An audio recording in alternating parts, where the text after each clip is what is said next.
Welcome back. Now, Governor of the Central Bank of Nigeria, Olayemi Cardoso, has said that government purchases of palliatives are a contributing factor to rising food and energy prices in the country, which are associated with structural factors, actually. Now, the statement by the CBN governor comes after Nigeria's inflation rate increased to 33.2% in March, indicating a 1.5 points now, 1.5% points now increase from the 31.7% recorded in February 2024. Now, inflation in March was driven by an increase in food and beverages coupled with energy and housing costs.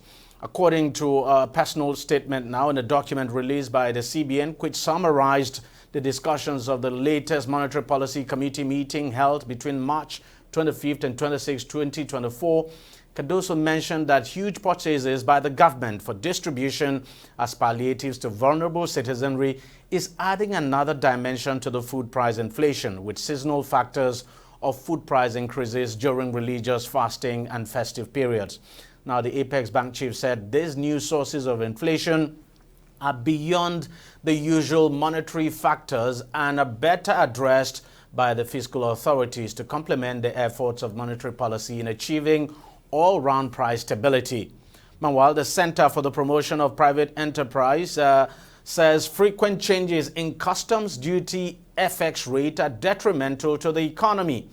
On May the 1st, the Nigerian Customs Service adjusted the foreign exchange rate for import duties now to 1,373.64 per dollar, representing a 19.4% increase compared to 1,150.1 per dollar displayed on April 24th. But by May 3rd, the rate jumped up to 1,441.58 to the dollar. In fact, by the time you're watching this show, the rate may have changed again. Now, this frequent adjustment has made it practically impossible to calculate exact duties on imports. And importers are really finding this very challenging to deal with. Certainly not good for business at all. So the CEO of the Center for Private Enterprise now, Dr. Muda Yusuf, says these frequent changes are detrimental to production, planning, and other real sector activities in the Nigerian economy. Dr. Yusuf now joins me on the show. Thank you very much, Doc, for joining me on the show, and thanks again for your time. Let's start with that statement that you put out, these frequent changes. As a matter of fact, at the time you put out that statement, between then and now, the rate has changed. Because as we speak now, at the time you put out that statement, I checked, it was somewhere around 1,300 and something to a dollar. Now, the FX rate for import duty is over 1,400. And you never can tell. Maybe by the time this show ends, it will change again. Yes, it's quite a very challenging situation for businesses. Because if there is anything that businesses detest, it is uncertainty and instability. And why this is even more troubling is that this is a situation that can easily be managed. Because we are dealing with two things here now. There is a fundamental reform which has to do with the management of the foreign exchange, where the exchange rate is determined by market forces, buyer, willing seller. We don't have much problem with that, even though we still have a lot of volatility to contend with. Yes. So having been grappling with that, we are now dealing with another volatility in international trade, which makes it a double whammy. Now, exchange rate within the last 1 week now, we are talking about maybe 4 times. Just on May 1st, the exchange rate for the computation of import duty was 1,320, so up to 1,441.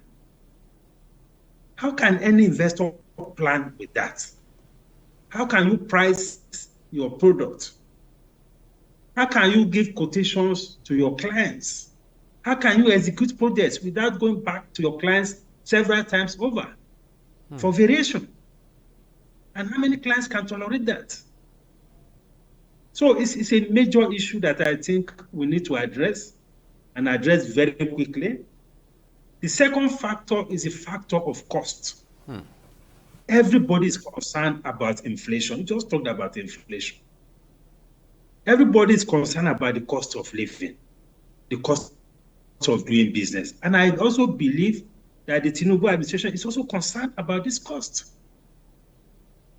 Now, if you continue to use the exchange rates that prevails in the open market to impact on the import duty computation, you're also fueling inflation.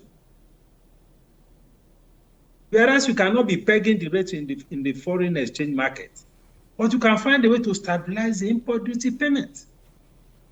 It is not for nothing that we have an import duty regime that is in place for 5 years. It used to be 7 years. I'm talking of the tariff book, just to give investors a sense of stability. The typical tariff book, which is the common external tariff book, is for 5 years. But unfortunately, we now have this variable of exchange rates that has entire stability. So it's a major concern, both from the point of view of instability or volatility, and from the point of view of the implications for cost of living, for cost of doing business. Because whatever people pay at the ports will eventually be translated or transmitted to the ordinary citizens.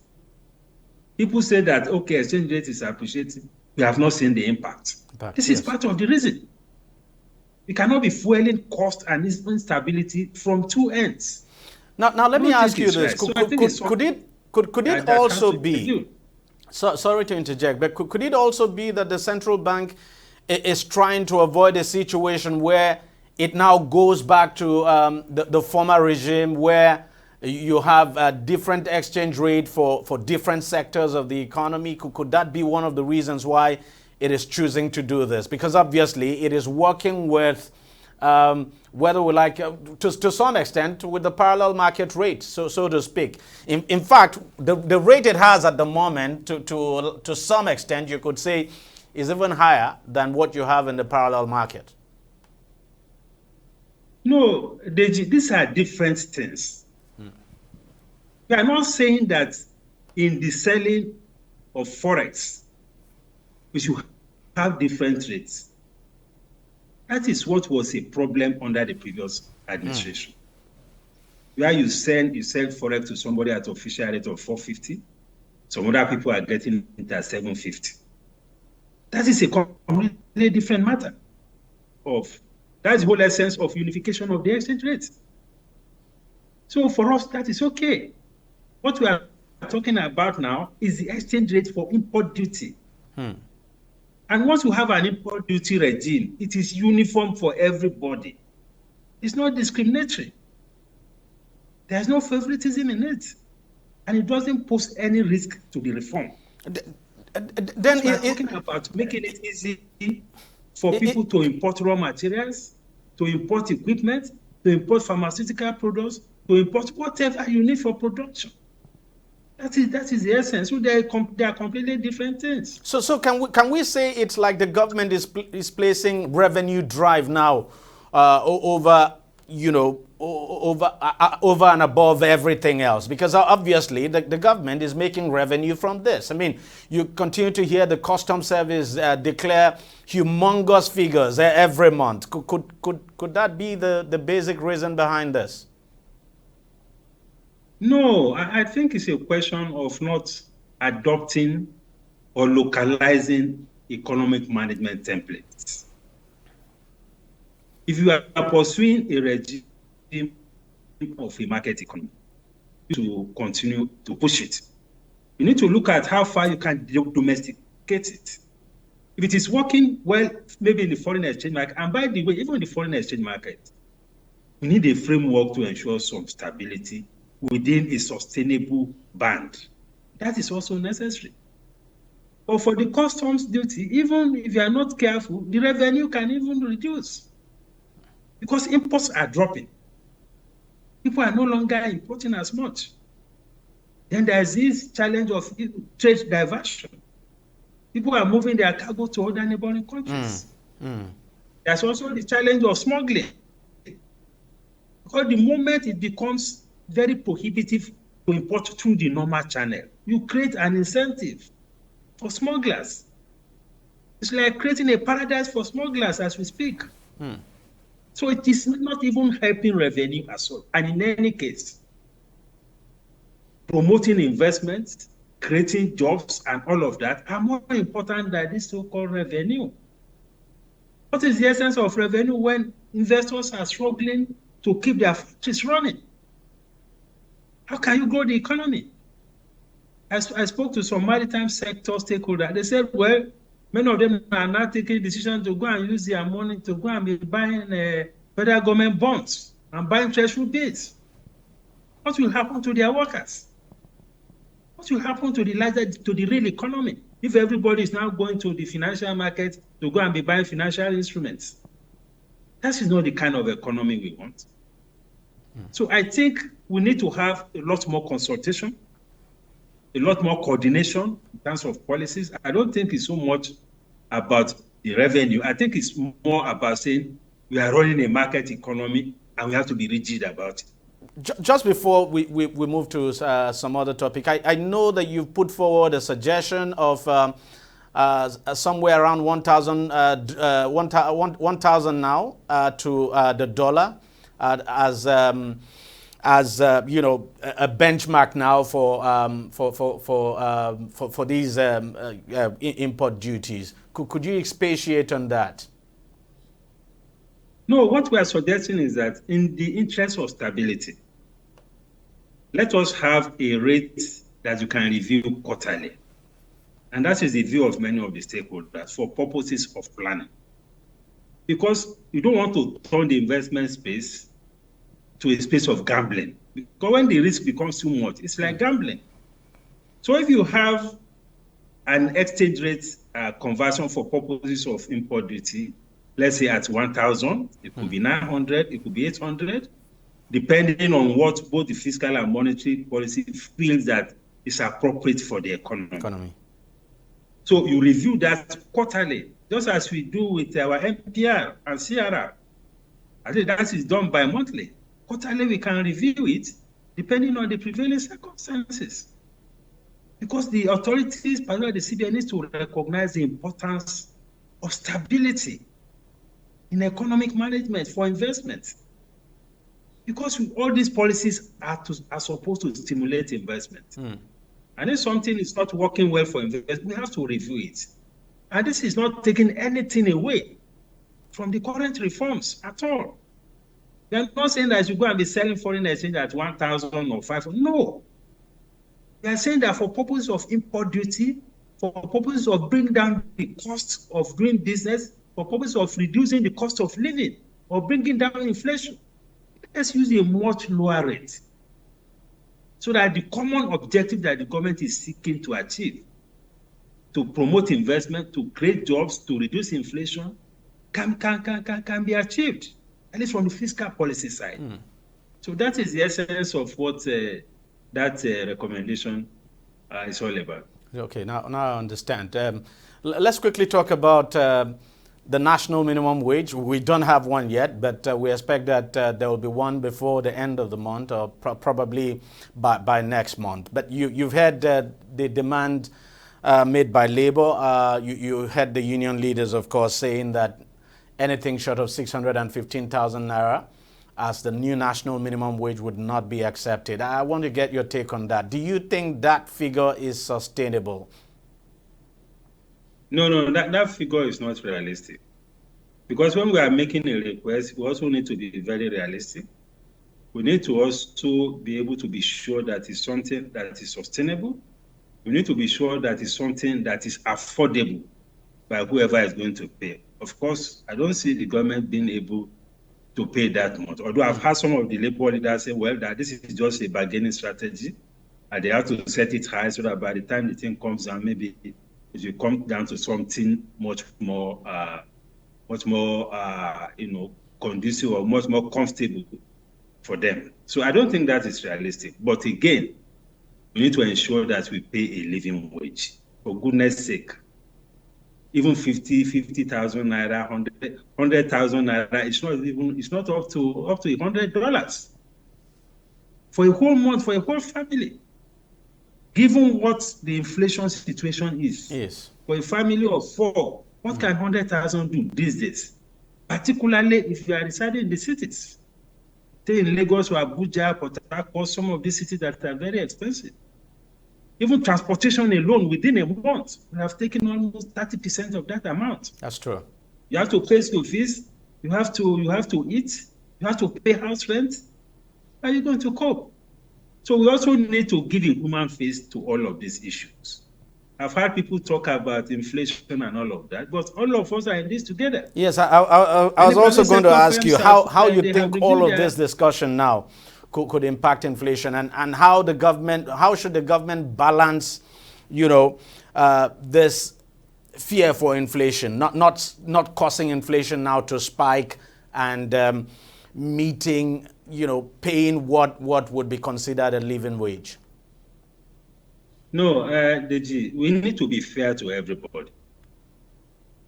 This salary that these public sector workers are talking about, what they earn in a year, is what some people of equivalent qualification are earning in a month. You can check some sectors. So why is it that when we are now talking about the public sector, we want to move salary from maybe 100,000 to 200,000? That is where we now be talking about inflation. I don't think that is fair. I think we need to look at some of the fundamental drivers of inflation, and more importantly, for the public sector to also have a workforce that is sustainable. Many of them are carrying a bloated workforce. That's why you go to some ministries, people are not doing anything. But if they don't employ, it's also a problem. No. You see, it's not a social security scheme. If you are employed, there must be something for you to do. You don't just employ people for the sake of employment, because that's what is happening with the public sector. When you, in a place where I don't need more than 50 people, you have almost 150 people sitting there. Is that employment? If you want to do a social security scheme, let us know that we are doing a social security scheme. Where you give people money, you know that, okay, this is for social intervention. But if it's an employment, there must be some productivity attached to it. There must be something for you to do. All over the ministries, local government, state government, federal government, the whole workforce is overbloated. So that is why it is important to build an economy that can take on more people, that can expand the space for more employment to be created. And that's why we keep emphasizing the need to listen to investors, so that investors can grow their business and employ more people. That is the way the economy can benefit from employment. Not putting people on payroll that are not contributing anything. Because if you have a manageable workforce, you'll be able to pay them better, rather than have a very large workforce that you cannot afford to pay. Even the 30,000, some states are not even able to pay it. Yes. Because of the size of the workforce. So we need to look at this in the various dimensions of this matter. All right, Dr. Muda Yusuf, CEO, Center for the Promotion of Private Enterprise. Thank you very much for coming on the show as usual. Thanks a lot for giving us your time. Thank you very much. My pleasure. Thank you. Appreciate, sir. Appreciate. All right, we'll take a short break and we'll be right back. Stay with us. Don't go away. Opinions are free. Facts are sacred. But truth is universal. How, in practical terms, can we, for instance, de-escalate the tension? President must see himself as the President of the Federal Republic. We know where the enemy is. 3 places. The Lake Chad Basin, the border area between Nigeria and Cameroon, and then the Sambisa Forest. On DEJI360, we give you a complete dose of everything. Opinion, facts, and undiluted truth. I hardly believe what politicians say in this part of the world. A new Nigeria is possible, a future is possible. We delve into the issues, dissect it so that you can understand it, use it to take action. I don't think there's any need for any governor to look for grant for ranching. DEJI360, dissecting the issues.